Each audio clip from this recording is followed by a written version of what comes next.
crazy mother. Bonjour et bienvenue dans l'univers de l'artistologie, le podcast qui part au cœur de l'humanité dans le but d'élargir notre vision de l'existence et d'observer l'impact de l'artiste dans le monde. Je suis Malou Moulis, artistologue et auteur du livre Ma vie est un labo et la vôtre aussi, et je suis ravie de vous accueillir sur ce podcast. No, I'm not a writer. Okay. L'artiste, champion de l'innovation. Chaque chose a son envers. On dit toujours l'envers de la médaille, mais on ne vit que des contraires.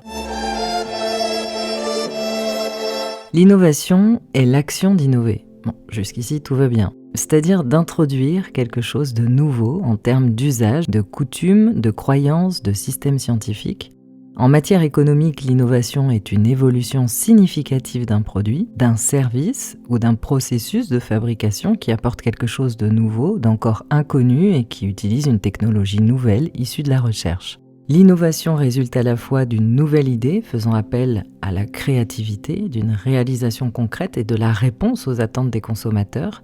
Elle vise à obtenir un avantage compétitif en satisfaisant les besoins du marché. L'innovation peut être ponctuelle ou portée sur un projet, un produit. Elle peut aussi s'inscrire dans une démarche permanente de management de l'innovation afin de pérenniser les gains de compétitivité qu'elle génère. On parle alors d'innovation durable. Ça, c'est la définition très formelle, dans laquelle compétitivité et nouveauté sont les mots qui m'invitent à ouvrir une réflexion, d'autant plus lorsque je regarde la société d'aujourd'hui. Le constat, pour faire partie de ce monde depuis 44 ans, oui je sais, je ne suis plus toute jeune, mais je ne suis pas encore trop vieille, c'est qu'a toujours écarté l'humanité, y compris la nôtre, dans notre quête d'évolution, de nouveauté, de développement, et ce, peu importe la sphère, pro, perso, sociétale, nous prenons le risque de progresser de travers, voire même de nous diriger à l'opposé de là où nous pensions vraiment aller. Aujourd'hui, tout le monde veut innover, et j'ai bien peur que nous en arrivions à notre propre perdition dans cette quête perpétuelle du toujours plus, du progrès et de la nouveauté. Innover à tout prix, pourquoi faire et quel en est le prix ? Ce n'est pas le fait d'être novateur qui pose problème, mais plutôt notre façon de l'être. Comme d'habitude, vous savez que j'aime creuser le fond. Si nous écartons l'être humain et que nous poursuivons notre manière assez folle de partir dans de grandes conquêtes, cela représente un danger, celui de se diriger vers le désastre de l'innovation. # mon ancien podcast sur la démesure humaine. À ce jour, nous ne pouvons plus innover uniquement en prenant en compte nos petits besoins comme celui d'avoir la première place du podium, de vouloir plus, notre envie d'être le plus compétitif sur un marché, de créer des besoins non essentiels chez le consommateur ou d'y répondre comme si nous lui donnions à manger. Dès l'instant où le progrès s'appuie sur des quêtes superficielles telles que l'orgueil, la compétition extrême, la surcroissance, le désir d'être brillant coûte que coûte, nous devenons rigides, nous allons droit au mur et par conséquent, ça détruit tout le bénéfice potentiel. On peut globalement le constater. On aura beau innover, ça n'équilibrera aucunement ce qui part déjà de travers. Bien au contraire, sans nous en rendre compte, ça pourrit chacune de nos actions. L'attention que nous portons à l'équilibre global est un travail minutieux qu'il serait fou d'écarter aujourd'hui.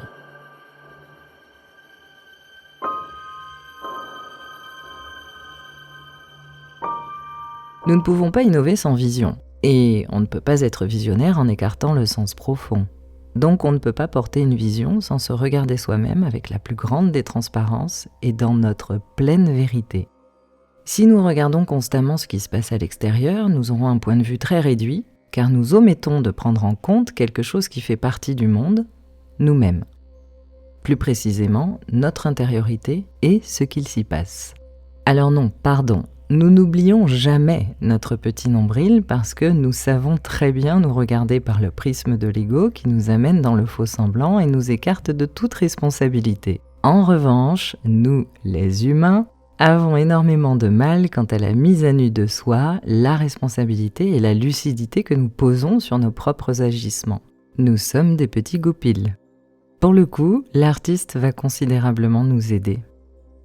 Donc, en écartant le sens profond, nous commettons des erreurs qui auront de fortes répercussions sur l'ensemble de notre civilisation. C'est une logique que la science a suffisamment prouvée et à laquelle nous devons être extrêmement attentifs, d'autant plus dans ce que nous traversons aujourd'hui. Tant que nous écartons le grand tout, dont l'humain fait partie, parce qu'il rentre en résonance avec l'ensemble, nous nous dirigerons vers notre propre perte, alors que c'est très exactement ce que nous cherchons à éviter. Alors, je suis quelqu'un de très pragmatique et dans ma vie, j'ai toujours cherché à dénicher les logiques fondamentales qui se trouvent forcément lorsqu'on creuse le fond de ce que nous vivons. Qui plus est, j'ai surtout cherché à les respecter au maximum parce que j'ai pu vérifier que ne pas les considérer déclenchait une souffrance qui m'est trop insupportable, voire même l'improbabilité de ma propre extinction. Comme j'aime la logique et la vie, je suis particulièrement curieuse et attentive à ce qui m'entoure, à ce que je vis du monde et à mes propres fonctionnements, et c'est aussi ce qui m'aide à vivre avec un sens profond qui prend en compte l'intelligence universelle. Cela me permet également de mettre en lien chacune de mes expériences et d'y trouver des points communs pour mieux comprendre l'existence en élargissant mes points de vue. De toute façon, nous n'avons plus vraiment le choix et nous allons devoir agir non plus sur des notions individuelles, mais collectives en respectant les lois universelles et le sens profond. Par exemple, si l'on fait un parallèle entre la nature humaine, la découpe du temps, la théorie des cordes et le fonctionnement de l'entreprise, nous constatons que notre corps se développe jusqu'à l'âge de 20 ans, que d'après la science, le temps n'est pas linéaire, que l'univers, y compris nous, est composé de vibrations qui se répercutent sur l'ensemble. Donc rien ne peut être séparé de rien et tout ce que nous faisons a une profonde incidence sur l'humanité, que ce soit hier, aujourd'hui ou demain. Une rupture du continuum espace-temps a produit une nouvelle séquence chrono-événementielle. Il faut que tu ne vois personne et que tu ne parles à personne. Si tu le faisais, ça pourrait avoir de très graves répercussions sur le futur. Tu comprends ça ? C'est le même principe lors d'un concert dans lequel l'harmonie réside dans le fait que la note d'un musicien s'imbrique parfaitement avec celle des autres parce qu'il respecte l'ensemble. Pour avoir eu quelques groupes de musique en tant qu'auteur-interprète, je peux vous dire que cette logique est vérifiable. Si un musicien se laisse dépasser par son ego car il veut subitement en mettre plein la vue, ça brise toute l'harmonie du morceau parce qu'il ne respecte tout simplement pas l'ensemble. Et ce qui m'a toujours questionné lorsque j'observe l'économie, c'est comment peut-on penser continuer de croître indéfiniment sur une ligne droite qui monte ? La nature elle-même ne fonctionne pas comme ça. Est-ce que nous sommes plus forts que la nature ? Non. Ça, c'est encore notre ego qui veut perpétuellement contrôler la vie pour se sécuriser. Nous faisons pleinement partie de la nature, alors nous devons la prendre en compte dans tout ce que nous faisons. Le corps humain est censé grandir à ses débuts, puis sa croissance s'arrête et il s'étoffe. Je ne parle pas uniquement du physique, bien sûr, même si je peux moi-même vérifier en vieillissant, oui c'est vrai, il s'élargit concrètement. Je parle d'enrichissement de notre être qui nous amène à élargir notre conscience, notre vision et nos champs subtils. Si je reporte cette notion au monde de l'entreprise, logiquement, à sa création, elle rentre dans une phase de croissance et puis elle devrait basculer vers une phase d'expansion, voire de transformation pour éviter de mourir. Et celui qui est capable de ça, c'est l'artiste.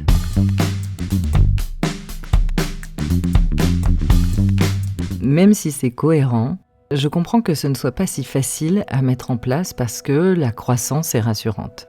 On poursuit notre avancée sur une ligne droite, sur le prolongement de ce qui marche déjà, ou sur une nouveauté qui s'appuie sur des calculs vérifiables à notre microscopique champ de vision, en l'occurrence ici celui de l'entreprise. Mais c'est une fausse sécurité parce que nous oublions de prendre en compte le monde qui nous entoure, ce qui s'y passe, comment il évolue, et l'ensemble de tout ce qui le compose, y compris nous-mêmes. Et pourtant, cela nous permettrait d'avancer de façon plus ajustée et plus efficace. C'est-à-dire qu'innover en s'appuyant sur une vision réduite du monde, c'est comme si nous avions tendance à croire que nous nous développons de manière individuelle et séparée. Et pourtant, c'est tout aussi vrai que c'est faux. C'est vrai parce que c'est une réalité, mais c'est tout aussi faux parce que nous omettons l'autre partie, la chose fondamentale. Nous faisons partie du monde, nous le composons, et rien ne peut être séparé de rien. C'est exactement le même principe que l'océan. L'ensemble, c'est l'océan, et ce qui le compose, c'est toutes les petites gouttes qui s'imbriquent les unes aux autres. C'est sûr que l'expansion est très inconfortable parce que cela demande de faire face à l'inconnu. On explore, on vacille, on vit de manière plus risquée, plus incertaine, plus chaotique, mais pour le bon côté, on vit aussi plus vrai, plus substantiel, plus rassemblé et par conséquent plus collectif. On doit sans cesse s'adapter, rebondir, transformer, et ça nous demande énormément de remises en question qui prennent en compte, évidemment, l'entièreté de l'humanité dont nous faisons partie. Et pour réussir à faire ça, nous devons regarder droit dans les yeux ce qui nous fait tant flipper. Nous devons concevoir que la mort échappe totalement à notre contrôle. Partir avec cette façon de voir les choses en innovant n'apporte pas le même résultat. L'humain a tellement peur de mourir qu'il en oublie de vivre. Et du coup, il rentre dans une phase d'endormissement, histoire d'avoir l'impression d'être sécurisé, et ce besoin inconscient de contrôle sur la mort est si démesuré qu'on en arrive même à tout stériliser. Et donc, quelque part, à supprimer l'essence même de la vie. Quand on en prend conscience, c'est assez fou et ça fait même peur. La vie que vous défendez avec tant de noblesse a pour origine la destruction, le désordre et le chaos. Prenez ce verre, par exemple. Si vous le détruisez, regardez alors toutes ces choses, comme elles savent faire. Les techniciens, ingénieurs, des centaines de personnes qui peuvent, grâce à cela, nourrir leurs enfants par un acte de destruction. Je favorise en fait la vie. Où est donc passé le robot qui vous tape dans le dos? Les ingénieurs, votre prétendu pouvoir ne vous est plus d'aucune utilité, juste à cause d'une petite cerise. Je précise que vouloir contrôler la vie parce qu'on a peur de mourir signifie se retirer de l'existence, puisque la vie et la mort sont deux notions qui en font intégralement partie. Elles sont indissociables. Refuser une partie, c'est refuser son contraire, et ce, même si quelquefois on n'en a pas forcément conscience. Parfois on se leurre parce qu'on a l'impression de chevaucher notre existence à plein régime alors que c'est une peur que l'on refuse de voir et que l'on fuit. Le contrôle, c'est sournoisement caché derrière cette peur, c'est très intéressant d'ailleurs à observer, et en toute sincérité, mieux vaut rire de nos fourvoiements, car cela retire le poids de cette quête permanente de perfection. Bizarrement, dès qu'on accepte d'être imparfait, d'être humain en fait, c'est là que l'harmonie se replace. Alors pour innover avec un sens profond, il faut prendre l'artiste. Et là vous allez me dire, bah oui, parce qu'il est créatif. Eh ben non, ce n'est pas parce que quelqu'un est créatif qu'il innove. Ça ne suffit pas. Le créatif n'est pas forcément un artiste. L'artiste utilise effectivement sa part créative, mais il œuvre surtout en faveur de l'humanité puisqu'il en fait lui-même partie. Contrairement à la majorité qui veut tout contrôler, lui, il accepte de se laisser traverser par la vie parce qu'il s'agit de la sienne. Il surfe avec elle et l'expérimente dans toute sa substance. Il accepte donc la possibilité de souffrir, d'être heureux, d'avoir des peines, de la tristesse, des joies. En rentrant pleinement dans la vie, il accepte donc l'idée de pouvoir mourir. C'est parce qu'il expérimente pleinement son existence qu'il n'a aucunement besoin de descendre les autres ni piquer leurs idées. Il sait qui il est. Il n'existe pas sur les traces des autres. Il déteste faire style ou se cacher derrière des faux-semblants, puisqu'il tient particulièrement à sa liberté d'être et à sa vérité. Sa liberté incluant aussi le fait de respecter celle des autres. Pour innover, il faut être un chouïa anticonformiste, et ça tombe bien car l'artiste en est un. Sa curiosité l'amène à refuser d'écouter le blabla de la masse qui se trouve très en surface, mais l'invitera à prêter une grande attention au bruit du monde dont il fait pleinement partie. Étant donné qu'il cherche du sens, il remet forcément en question l'ordre établi dans sa forme en plongeant dans son humanité parce qu'il souhaitera y découvrir les vérités de fond. Vérités qui lui déclencheront de nouvelles idées qui révélera dans son processus de création. Ainsi, il peut innover avec une vision qui préservera le sens profond. C'est cette subtile différence que j'exprimais dans mon podcast « Écouter au-delà des mots », podcast dans lequel j'explique que la véritable artiste ne demeure pas forcément dans le monde artistique et qu'il s'agit plutôt d'un état d'être dans notre approche du monde et notre façon de le vivre. Pour parvenir à innover, au fil de ses expériences, il va rencontrer de nombreuses phases d'errance, puisqu'en rentrant dans le mouvement de la vie, il se confronte forcément à l'inconnu, au chaos et à l'incertitude. La seule chose dont il prend soin, c'est de ne pas se perdre. Et vous en conviendrez, il y a une grande nuance entre l'errance et la perdition. L'une nous égare sur des chemins inconnus sans perdre de vue notre point de départ pour nous retrouver, il vaut mieux, pendant que l'autre nous emporte vers le néant, auquel cas, la totale perdition. Ce sont deux subtilités à considérer.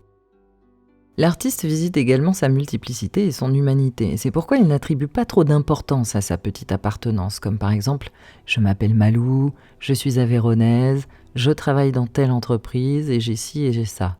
Non, lui il s'en fiche, c'est principalement et avant tout un être humain dont il développe les potentiels. Il déteste qu'on l'enferme dans une définition parce qu'on lui vole son droit d'explorer toutes les dimensions de son humanité.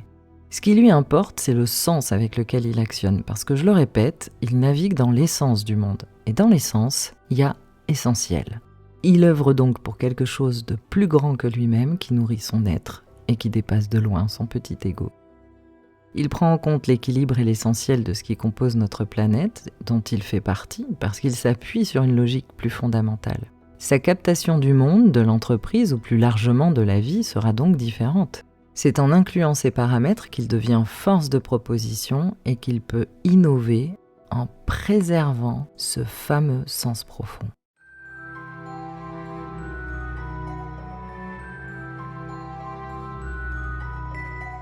Pour étoffer mon discours, je vais vous faire un retour d'expérience. Dans ma façon d'être, qui a été très mal comprise pendant des années, je pars du principe que tout ce qui constitue notre monde fonctionne comme une famille. Et ceux qui me suivent sur TikTok notamment, vous savez que même à l'intérieur de moi, j'ai une grande famille. Alors une famille, non pas avec un chef de famille, mais dans sa vraie notion, une famille unifiée dans laquelle rien n'est dissocié de rien. J'ai d'ailleurs fait des expériences fabuleuses au cours de mon existence que je retranscris dans mon livre et qui m'ont prouvé à quel point tout est lié. Pour faire cette expérience, il faut développer ce que nous écartons depuis longtemps, notre sensorialité. Et pour la déployer depuis tant d'années, lorsque j'actionne quelque chose, je fais corps avec ce quelque chose. Et c'est clairement le processus de l'artiste. Il rassemble, il fait corps et unifie tout ce qui l'entoure parce que pour lui, rien n'est séparé de rien. Il fait partie du monde, il l'expérimente sans le juger et il le prend entièrement en considération dans son aspect global parce que l'artiste lui-même en fait partie. En ayant pratiqué la danse pendant 15 ans, je peux vous dire que cet art n'est pas qu'une répétition de mouvements. C'est un réel travail de présence qui englobe notre corps, les autres, nos émotions, l'espace qui nous entoure et qui, au fil de sa pratique, va bien au-delà d'un simple mouvement. Pour qu'un mouvement soit waouh, on fusionne avec tout. C'est d'ailleurs le même principe lorsque nous faisons l'amour, par exemple. Et fusionner, c'est faire l'expérience de l'unité. Lorsque je cuisine, je fais corps. Lorsque je conduis, je fais corps aussi avec mon véhicule, avec ce qui se passe autour. Et pour ce faire, j'y suis présente et donc je me trouve dans l'unité. C'est-à-dire que le temps, l'espace, l'extérieur et l'intérieur sont rassemblés en un même point. Et pour étendre cette présence, il faut évidemment développer nos sens qui nous emmènent beaucoup plus loin dans nos visions du monde que les compréhensions limitées de notre intellect. Aujourd'hui, nous ne pouvons plus nous en écarter. Généralement, ce qui nous fait peur dans nos sensations, et c'est pourquoi on s'écarte de la vie, quelque part on refuse qu'elle nous traverse, c'est ce côté très impalpable. Pour le coup, il s'agit d'invisible. Sujet que je développerai d'ailleurs dans mon prochain podcast parce que la logique de son existence me donne de quoi papoter. Alors je le rappellerai à chaque podcast, mais l'artiste se trouve en chacun de nous, en chacun de vous. Dans mes accompagnements, je vous jure que j'en ai révélé plus d'un et chez des personnes qui étaient pourtant très cérébrales. Ce n'est pas parce que l'intellect est trop mis en avant que l'artiste n'existe pas. L'artiste possède un gros mental qui analyse énormément le monde. En revanche, c'est son outil et non ce qui le domine. Alors, on peut théoriser l'innovation en expliquant les procédés, mais en toute sincérité, je pense que si l'on souhaite vraiment innover en respectant le sens profond de notre humanité, il faut surtout accepter de rentrer dans la vie avec tout ce qu'elle comporte d'inconfort, de peur et d'inconnu.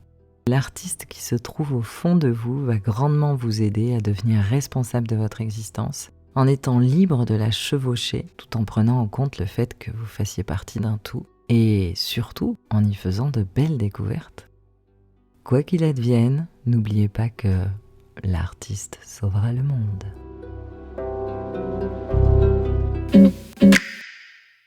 Sur ces derniers mots, je vous dis à la semaine prochaine. Pour ne rien manquer des épisodes suivants, abonnez-vous à la plateforme de votre choix. Vous pouvez également laisser un avis et partager ce podcast. Et si vous souhaitez soutenir cette chaîne, vous pouvez également faire un don. Pour accéder aux masterclass ou tout simplement me contacter, vous trouverez les liens dans le descriptif sous ce podcast. Tous les services que je propose sont référencés sur mon site, lecomptoirdelartistologie.com. Quant à mon livre, il est accessible chez votre libraire préféré ou sur Amazon. Si vous préférez partir dans cette aventure immersive avec vos oreilles, sachez que l'audiobook est disponible. Je l'ai confectionné avec ma voix et tout mon amour. En attendant le prochain épisode, prenez soin de vous. Je vous souhaite une agréable semaine et je vous embrasse.